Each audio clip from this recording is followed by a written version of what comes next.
Hello and welcome to the new video. आज हम दोनों बात करेंगे पीएमबीवाई एंड पोषण ट्रैकर से रिलेटेड ही। जिन वर्कर्स ने मुझे कहा था कि मैम स्टॉक रजिस्टर पे वीडियो बनाना, हम एक्चुअली क्या है, जो हमारा एरिया यहाँ पे थोड़ी नेटवर्क का इशू आ रहा है सुबह से, तो अभी हमें मैसेज आया है हमारे टेक्स्ट मैसेज में कि अभी रिजॉल्व हुआ है ये नेटवर्क का प्रॉब्लम। तो पोषण ट्रैकर हमारा भी काम नहीं कर रहा था। जस्ट मैंने भी अभी अपना जो अटेंडेंस वगैरह थी वो कंप्लीट की है। तो अगर मेरे को कल टाइम लगा तो मैं कल उस पर वीडियो बना दूंगी। वैसे मैंने आपको वो शेयर भी की थी स्केल वाली वीडियो की, प्रेग्नेंट की कितनी स्केल है, लैक्टेटिंग की कितनी स्केल है।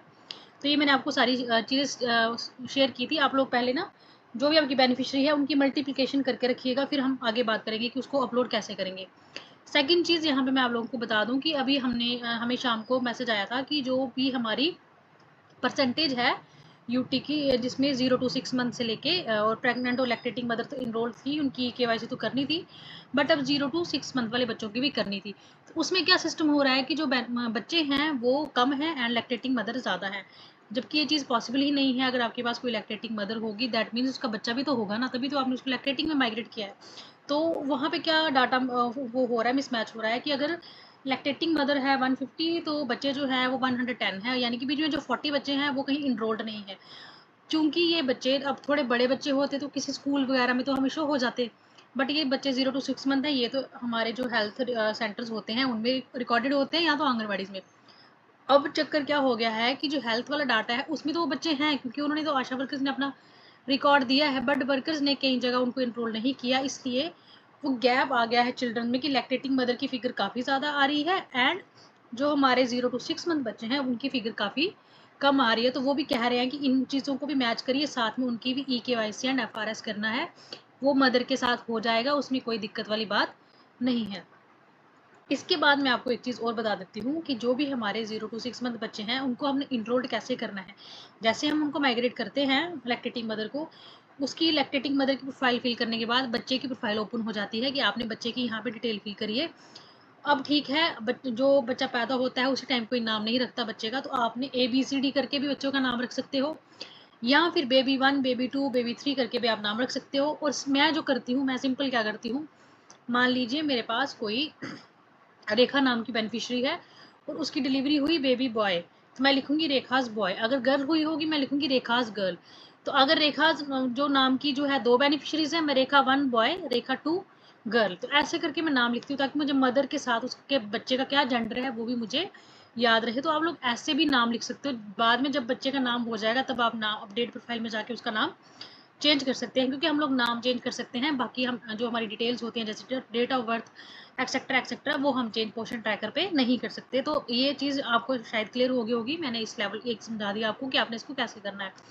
अब यहाँ में मुझे किसी ने कल परसों पूछा था कि मैम हम लोग सुपरवाइजर की आईडी पे EKYC में कितनी बेनिफिशरीज किसी की पेंडिंग है वो हम कैसे देख सकते हैं। तो सिंपली क्या करना है, जो हमने जो भी हमारी सुपरवाइजर की आईडी है उस पर ओपन करके आपने यहाँ पे चले जाना है करंट मंथ में। करंट मंथ में फेशियल रिकॉग्नाइजेशन सिस्टम का एक ऑप्शन रहता है, मैं अगर आपको दिखा पाऊँ, ये फेशियल रिकॉग्नाइजेशन ऑप्शन पे आपने क्लिक कर देना है। उसके बाद यहाँ पे आप लोगों ने, यहाँ पे आपको सारे सेंटर्स के नाम जो होंगे ओपन करके सारे दिख जाएंगे। वहाँ पे आप लोगों ने क्या करना है, जैसे कोई भी रैंडम सेंटर आप लोग उठा लीजिए, जैसे मैं कोई एक सेंटर उठा लेती हूँ, तो उस सेंटर में जैसे 34 बेनिफिशरीज हैं, 34 बेनिफिशरीज का यहाँ पे जो प्रोफाइल होगी वो ओपन हो जाएगी और वहाँ पे एक्सेल शीट आपको डाउनलोड करने को मिलेगी। यहाँ पे आपको बता दिया जाएगा कौन कौन सी बेनिफिशरी है, एक सेकेंड, कौन कौन सी बेनिफिशरी है जिसका इनरोलमेंट हुआ है, जो EKYC, जिसके आगे देखिए फेस कैप्चर नो, ये देखिए फेस कैप्चर जो जहाँ लिखा है नो नो इट मीन्स इनका नहीं हुआ, जिसके आगे यस यस यस लिखा है इट मीन्स हो गया है।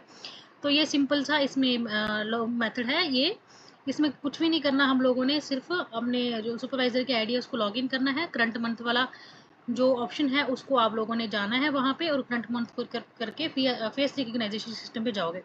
यहीं पे बाकी सारे ऑप्शंस हैं आपके, होम विजिट का है, BHND है, CBE है, दिव्यांग है, हमारे अपार आईडी वाले भी यहाँ पे आपको देखना, इस मंथ कितनी अपार आईडी क्रिएट हुई है वो भी आपको यहाँ इसी में लास्ट में सबसे छोटा जो है वो यहाँ पे दिख जाएगा कि कितनी जो है वो अपार आईडीज क्रिएट हुई हैं। तो ये इन्फॉर्मेशन थी, मुझे किसी ने यही चीज़ पूछी थी कि मैम हम कैसे देख पाएंगे FRS का, तो ये चीज़ आपको मैंने क्लियर कर दी। अब आते हैं हम PMBY के ऊपर। PMBY में देखिए हमारा, मैंने आपको कहा था कि ऐप में और इसमें एक डिफरेंस है। PMBY ऐप और जो हम क्रोम पे ओपन करते हैं वो इसमें डिफरेंस है। डिफरेंस क्या है, कभी कभी क्या होता है PMBY ऐप इसमें क्रोम में सिर्फ ये डाटा एंट्री वाला ऑप्शन यहाँ पे नहीं होता और बाकी सारे ऑप्शंस होते हैं। सर्च बेनिफिशियरी से वो ऑप्शन शुरू हो जाता है, जबकि ऐप में क्या है, ऐप में आपके पास डाटा एंट्री है, बाकी सारे ऑप्शंस हैं, लेकिन ऐप में सारे कॉलम्स नहीं हैं। ऐप बड़ी जगह उसमें मिसमैचेस हैं, उसमें सिर्फ आपको ये सारे ऑप्शन दिखेंगे इम्यूनाइजेशन डिटेल तक, फिर ये सेकंड बर्थ वाला नहीं है, उसके बाद केस क्लोजर आ जाएगा। और ऐड आंगनवाड़ी वर्कर हेल्पर्स जो है प्रोफाइल, ये भी आपको वहाँ नहीं मिलेगी, या अगर मिलेगी भी तो वो कभी कभी वो ऑप्शन आपको दिखेगा। अब मैं इसमें आप लोगों को बताऊंगी कि दोनों चीज़ें आपको ज़रूरी है। जैसे आपने फॉर्म फिल किया, वहाँ पे आपने सबमिट किया फॉर्म, लेकिन अगर आपका फॉर्म गया है नहीं गया, क्या उसका स्टेटस है, तो वो आप ऐप पे नहीं देख सकते। उसके लिए आपको यहाँ आना पड़ेगा अपने क्रोम पे, और डिटेल इनरोलमेंट स्टेटस पे जाके आप लोग अपना देख सकते हो कि आपने कितने फॉर्म्स फिल किए हैं।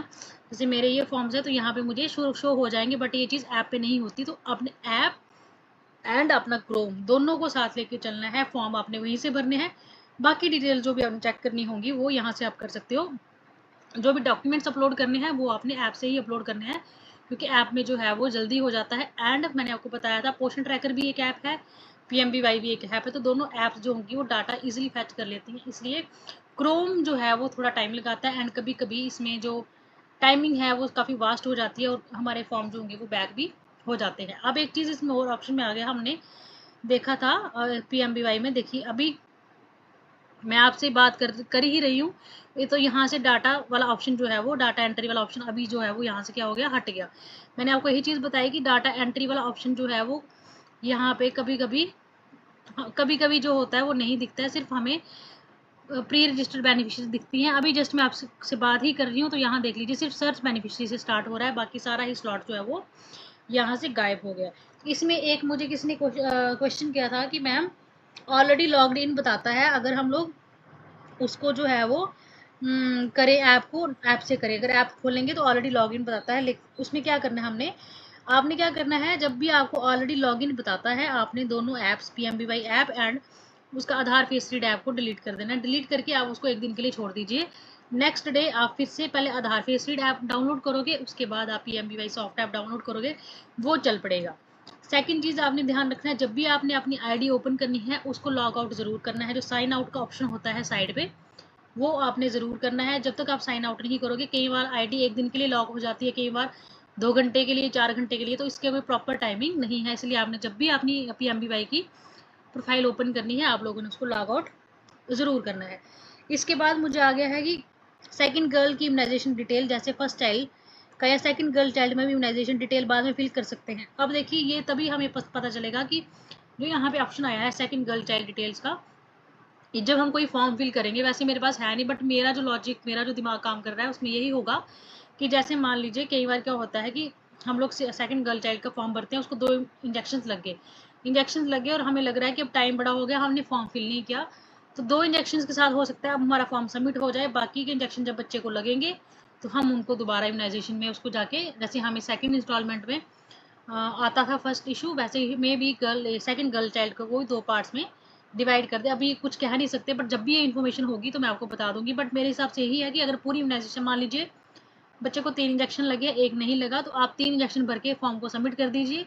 जैसे ही 4th लगेगा तो आप उसको वो आपके पास आ जाएगा पोर्टल पे, आपने उसको सबमिट करना है। बट ये मैं एक अप्रॉक्सीमेट बता रही हूँ, अभी मुझे खुद भी इसका आइडिया नहीं है, और ना ही हमें अभी तक कोई इसके बारे में कुछ बताया है, तो ये इसका जो है वो रीज़न हो सकता है। देन उसके बाद आ गया कि अगर PMB में नाम जो है वो कैपिटल लेटर में लिखा है, तो उसको कैसे एडिट कर सकते हैं। देखिए पहले तो आप लोग अपने ही जो उस पे है, अपने उस जाके अपडेट प्रोफाइल में जाके इसको जो है वो ठीक कर सकते हैं। इन केस अगर आपका अपडेट प्रोफाइल वाला ऑप्शन पे नहीं ये ठीक हो रहा, तो आप लोग सुपरवाइज़र की आईडी पे जाके वहाँ से अपनी डिटेल्स को जो है वो ठीक करवा सकते हो। उनकी ऐप के ऊपर पहले आप चेक कर लीजिए कि आपका नाम रेड में तो नहीं है। अगर रेड लिस्ट में नाम होगा सुपरवाइज़र की आईडी में, तो आपको ऑटोमेटिकली अपने डिपार्टमेंट में अपनी इन्फॉर्मेशन सही देनी है, उसके बाद वो PO ऑफिस से जाके करेक्ट हो जाएगी। अगर रेड में आपके नाम है तो आप लोग उनको ठीक करवाइए। ऐड डिटेल जो सुपरवाइजर लेवल पे ऑप्शन होता है, मैं उसके बारे में किसी दिन बात करूँगी, उसमें जाके वो ठीक हो जाता है। ऐसा कोई हार्ड एंड फास्ट रूल नहीं है कि ठीक नहीं होगा, वो ठीक हो जाएगा। हमारी ट्रेनिंग भी इससे रिलेटेड ही हुई थी, बट उन्होंने कहा था कि हम आपको डॉक्यूमेंट्स शेयर कर देंगे जो अभी तक आए नहीं है। तो नाम जो है वो आपका करेक्ट हो सकता है, इसमें कोई टेंशन वाली बात जो है वो नहीं है। उसके अलावा हम लोग, मैंने पोर्शन ट्रैकर का बता दिया, जैसे अभी बात मैंने वही बता दिया कि बात करते करते ही क्या हो गया, इन्होंने डाटा एंट्री वाला ऑप्शन यहाँ से उड़ा दिया।